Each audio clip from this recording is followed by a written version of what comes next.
কি হয়েছে কি হয়েছে? অত ডাক কিসের? কি হয়েছে? অত টাকাটা কি কেন? অত টাকাটা কি কেন? হ্যাঁ, অত টাকাটা কি কিসের? দেখি তো বন্ধুরা, বলো তো কে এসছে?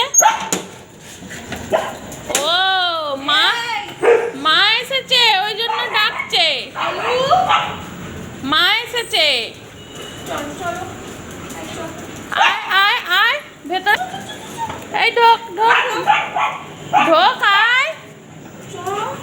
আমি কঞ্চিটা এবার নিয়ে যাচ্ছি, দাঁড়া। বাইরের কুকুরগুলোকে, হ্যাঁ বিস্কুট আছে, দিচ্ছি, দাঁড়া। এ দেখো বন্ধুরা, ওর মা এসছে, তাই কালকে রাস্তা থেকে ঘুরে চলে গেছিস, ঠিক আওয়াজ পেয়েছে, বাইরে বেরোবে বলে ছটফট করছে একবারে। আয় ভেতরে আয়, মাকে ডাক, মাকে ডাক, মাকে ঘরে ডাক। দেখেছিস, মাকে ডাক।